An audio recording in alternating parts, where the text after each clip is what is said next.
داستان سن لینا، اس لیے کہ ایک بہت بڑے مفکر نے اس کو اپنی کتاب میں نقل کیا ہے، اگر نقل نہ کرتا تو میں کبھی اس منبر رسول پر بیان نہ کرتا۔ تھوڑی توجہ کرنا، دل کی دھڑکنوں سے سننا۔ ایک داستان سنانا چاہتا ہوں، اپنے موضوع سے ہٹنا چاہتا ہوں، معذرت کے ساتھ میرے آقا مصطفیٰ کریم کے غلاموں، ذرا توجہ سے دل کے کانوں سے اس داستان کو سنیے اور اپنی بات کو بس اسی داستان پر مکمل کر دوں گا۔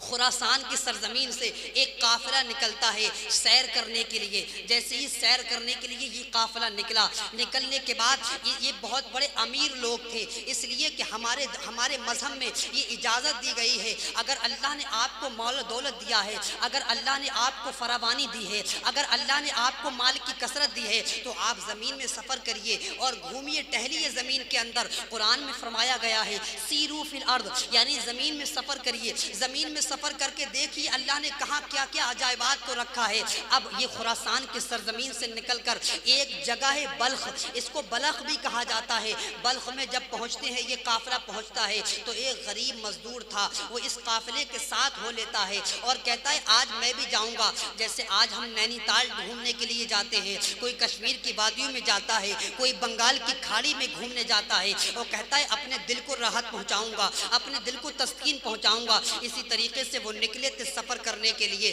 جب وہ نکلے تو ایک غریب مزدور ان کے ساتھ ہو لیا۔ اس مزدور پر بڑی توجہ رکھنا، یہ مزدور ہی کا سارا قصہ ہے، یہ سماعت کرنا چاہیے۔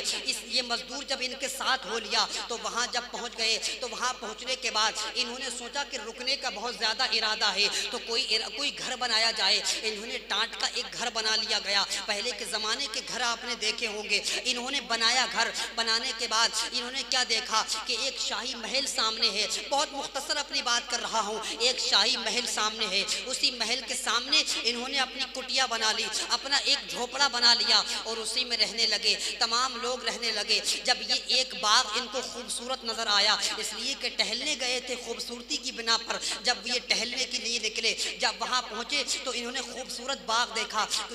ان کے دل میں خیال آیا کیوں نہ اسی باغ کا پہلے سفر کیا جائے، اسی باغ کے مزے لیے جائیں۔ جیسے ہی یہ باغ میں پہنچے تو ہوائیں بڑی اچھی معلوم ہوئی، فضائیں بڑی اچھی معلوم ہوئی۔ جیسے ہی اس باغ میں پہنچے تو ان کا دل اچانک بھٹک جاتا ہے۔ ایک حسین و جمیل چہرہ ان کو نظر آتا ہے، ایک حسین چہرہ ان کو نظر آتا ہے۔ بڑے دل کی گفتگو سے سنے، دل کے کانوں سے سنے گفتگو کو، ایک حسین و جمیل ان کو چہرہ نظر آتا ہے۔ اس کے ہونٹ تھے گلاب کی پنکھیوں کی طرح، اس کے گال تھے گویا کہ شفق کی سرخی اس کے گالوں میں آ گئی ہو، اس کے بال تھے گویا کہ سنبل کی لڑیاں لٹک رہی ہو، اس کے ہاتھ تھے گویا کہ ہرن کی کان ہو، اس کی چلائی تھی گویا کہ ہرن چلتی ہو۔ اس قدر حسین و جمیل بیٹی تھی، وہ بادشاہ وقت کی بیٹی تھی۔ ان کا دل اس پر آ گیا، سارے لوگ ٹہل کر چلے گئے، لیکن یہ جو غریب مزدور ان کے ساتھ ہو لیا تھا، اس کا دل اس کی بیٹی پر آ گیا۔ بادشاہ کی بیٹی پر اس کا دل آ جاتا ہے۔ جیسے ہی اس کا دل آتا ہے، اس نے سوچا اب مجھے کہیں نہیں جانا، اس لیے کہ جہاں دل لگ گیا اس کے بعد اب کہیں نہیں جانا۔ اب اس نے اپنے کٹیا ہی میں اپنا بسیرا کر لیا۔ جب بسیرا کر لیتا ہے، یہ حسن و جمال کی محفل ہے، صرف حسن کا قصہ اس وجہ سے بیان کر رہا ہوں کہ اللہ نے میرے نبی کو بھی حسن والا بنایا ہے، میرا اللہ کا بھی حسن بے مثال ہے۔ میرا علامہ حسن فرماتے ہیں، علامہ حسن نے ارشاد فرمایا تھا وہ حسن ہے اے سید اے سہے ابرار تمہارا، وہ حسن ہے اے سید ابرار تمہارا، اللہ بھی ہے طالب دیدار تمہارا۔ یہ میرے آقا کی حسن کی بات ہے، لیکن خادموں کی بات کرنے لگا ہوں۔ جیسے ہی اس مزدور نے دیکھا یہ حسین و جمیل چہرہ ہے، اتنا خوبصورت چہرہ ہے، ان کا دل جیسے ہی اس لڑکی پر آتا ہے تو وہ کچھ اور نہیں کہتے ہیں، سیدھے بادشاہ کے دربار میں جاتے ہیں۔ وہاں دربار لگا ہوا تھا، اس لیے کہ ہماری جب تک بادشاہت رہی، جب تک ہم ہندوستان کے یا کسی بھی زمین کے بادشاہ رہے، ہم رعایا کی ساری فریادوں کو سنتے تھے، ہم رعایا کی ساری مصیبتوں کو پورا کرتے تھے۔ ہونا کیا تھا، جیسے ہی اس مزدور کا اس بیٹی پر دل آیا، آنے کے بعد اس نے کیا دیکھا کہ بادشاہ کا دربار لگا ہوا ہے، کیوں نہ اپنی فریاد لے کر بادشاہ کے پاس جایا جائے، اسی بادشاہ کی بیٹی ہے وہ۔ آخر کیا ہوتا ہے میرے آقا دیوانوں، دل کے کانوں سے سننا، ذرا توجہ میری طرف رکھیں تاکہ آپ کوئی بات مس نہ ہونے پائے، تاکہ آپ کے پورے वाक़े का लुत्फ़ बिगड़ जाएगा, कोई बात मिस न करना। अब ये मजदूर गुलाम बादशाह के दरबार में पहुंचता है और कहता है कि मुझे ऐसी जगह बादशाह से बात करना है, तखलिये में बात करना है, तन्हाई में बात करना है, यानी किसी के सामने मुझे अपनी फरियाद बादशाह को नहीं दे सकता। बादशाह ने एक इशारा किया और तमाम वजीरों ने सारी रियाया को एक तरफ कर दिया और एक तन्हाई के कमरे में इसको ले जाया गया। जैसे ही बादशाह के सामने वजीर भी खड़े हैं, सिपाही भी खड़े हैं, ये अपनी फरमाइश को पेश कर रहा है। बादशाह सलामत, ज़रा माजरत के साथ एक बात करना चाहता हूँ। तमाम लोग अपनी अपनी फरियाद लेकर आते हैं, आप उनकी तमाम फरियादों को पूरा करते हैं, लेकिन मेरी एक अजीब फरियाद है, मेरी एक अजीब फरियाद आपसे है। कहा पता सुनी जाएगी, पूरी की जाएगी। कहा अगर आपने पूरी कर दी तो आपका ज़िंदगी भर शुक्र न भूलूंगा। मेरे आका के गुलाम ने जैसे ही इतना कहा तो उसने कहा आपकी जो हसीन सी बेटी है ना, उससे मैं प्यार करने लगा हूँ, उससे मैं इश्क करने लगा हूँ, मैं उसका हाथ आपसे मांगना चाहता हूँ। अब बादशाह के दिल में तो गुस्सा था, आंखों में खून उतर आया और बादशाह के वजीरों की भी आंखों में खून उतर आया। म्यान से तलवार को खींच लिया कि इसकी गर्दन को तन से जुदा कर दिया जाए। जब इतना जो कहना था, मेरे आका के उस गुलाम ने यानी बादशाह ने जब उससे कहा कि हम तुम्हें ऐसा नहीं होने देंगे, वजीरों के इस काम को हवाले कर दिया कि इस काम को आप संभाले, इस काम को आप देखें। अब वजीर ने ऐसी शर्त रख दी, ऐसी शर्त रख दी उन पर कि ये काम अब होना मुश्किल था। पता है शर्त क्या रखी थी? कहा तुम्हें बादशाह की बेटी का हाथ तो दे दिया जाएगा, तुम्हें बादशाह की बेटी के साथ निकाह तो कर दिया जाएगा, लेकिन पहले एक शर्त है, उसकी शर्त पूरी करना होगी। कहा क्या शर्त है? एक मजदूर थका हारा गरीब सा इंसान क्या शर्त पूरी कर सकता था? कहा क्या शर्त है? कहा आपको काला दिनार लेकर आना है, काला दिरहम लेकर आना है, जिसको हम अपनी जबान में ब्लैक डायमंड कहते हैं, वो लेकर आना है। वो एक सबसे बड़े पहाड़ में सिर्फ एक ही निकलता है। अब इन्होंने शर्त को मंजूर कर लिया, हाँ हाँ मैं तुम्हारी शर्त पूरी करूंगा। शर्त पूरी करने के बाद क्या आप तुम मेरी उस बादशाह की बेटी का हाथ मुझे दे दोगे? कहा हाँ बिल्कुल दे देंगे। जब इतना कहा वो निकले, अपने घर से निकलते हैं। निकलने के बाद जंग अपने कुल्हाड़ी को अपने कांधे पर रखा, निकलने के बाद टहलने आते हैं। जब एक जबल आता है, एक पहाड़ आता है, बस्ती से बाहर निकल जाते हैं, पहाड़ों के बीच में खड़े हैं। अचानक क्या होती है? रात हो जाती है, सन्नाटे का आलम है। रात ने अपने गेसुओं को बिखेर दिया, रात ने अपना सन्नाटा छा लिया।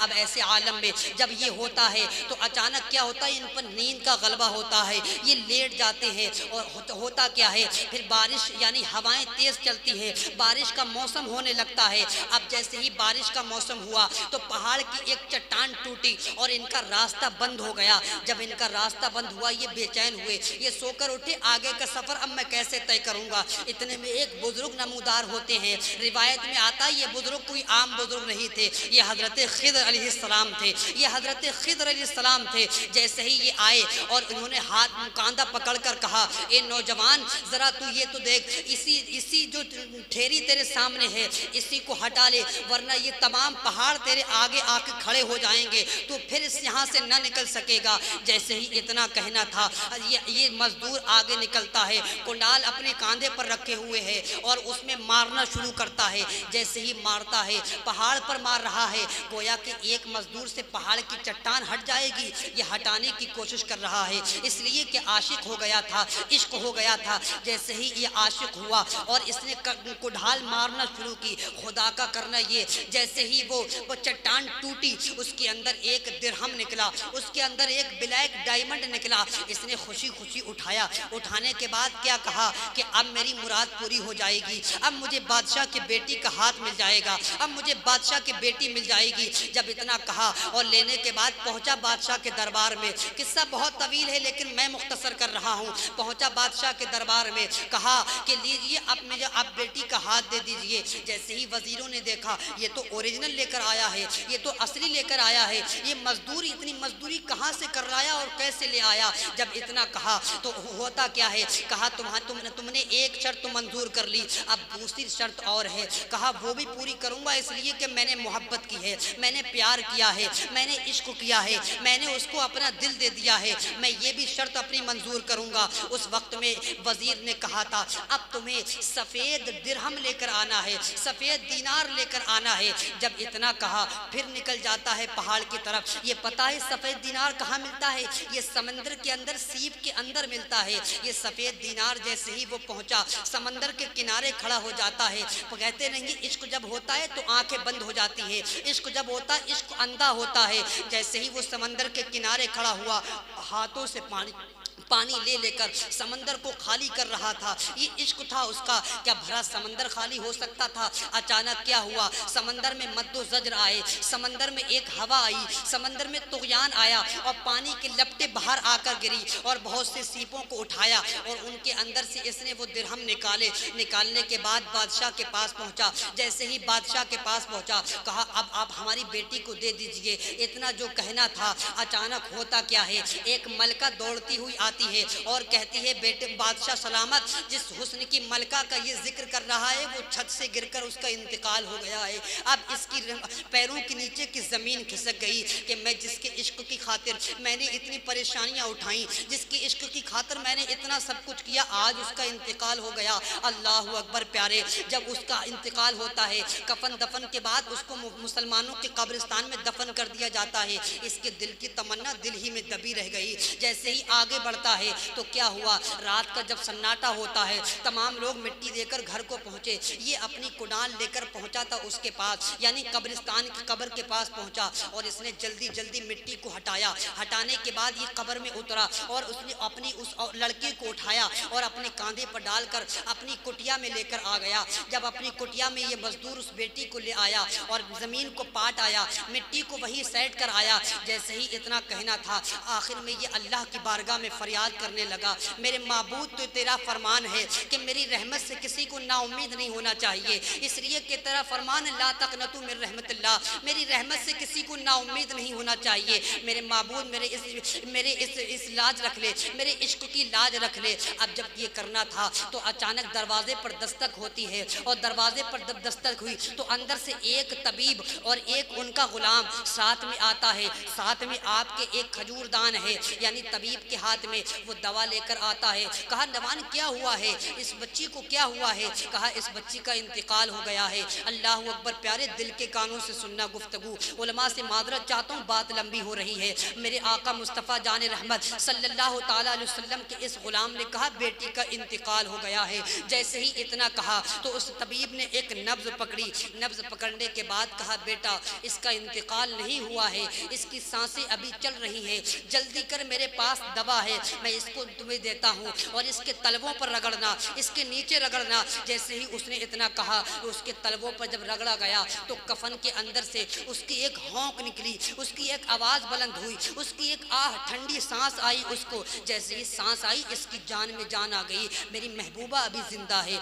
मेरी महबूबा अभी जिंदा है। जब इतना कहा तो इसके जान में जान आ गई। उसने देखा मैं कफन पहनी हूँ, मैं कफन पहनी हूँ। उसने अपने चेहरे को फ़ौरन छुपा लिया, इसलिए कि इस्लाम की शहजादियों का तक़द्दुस बाकी रहे। ये मुस्तफ़ा करीम की सच्ची मलिका थी। उसने अपने चेहरे को जैसे ही छुपाया उसने कहा बात दरअसल ऐसी है, किस्सा ये ऐसा माजरा हुआ है। अब क्या कहा कि आपस में आप दोनों, अब उस तबीब ने सोचा कि आप बैठे हैं, हम दोनों गवाह हैं, आप दूसरे का इकरार कर लिया जाए, अक़्द हो जाता है, यानी निकाह हो जाता है। अब उस बच्चे से एक औलाद पैदा हो जाती है, उसी बीवी से एक बच्चा पैदा होता है। अब वो जो माँ बाप थे वो अपनी बेटी को मरहुमा समझ रहे थे, अपनी बेटी को फौतशुदा समझ रहे थे। उन्होंने एक मदरसा कायम कर दिया, कहा ये हमारी बेटी के नाम से है, ये मदरसा हमारी बच्ची के नाम से है, इसलिए कि हुजूर ने फरमाया है तीन चीज़ों का सवाब जो है वो सदक़े जारिया हुआ करता है। उसी के तहत उन्होंने मदरसा खोल दिया और जैसे ही मदरसा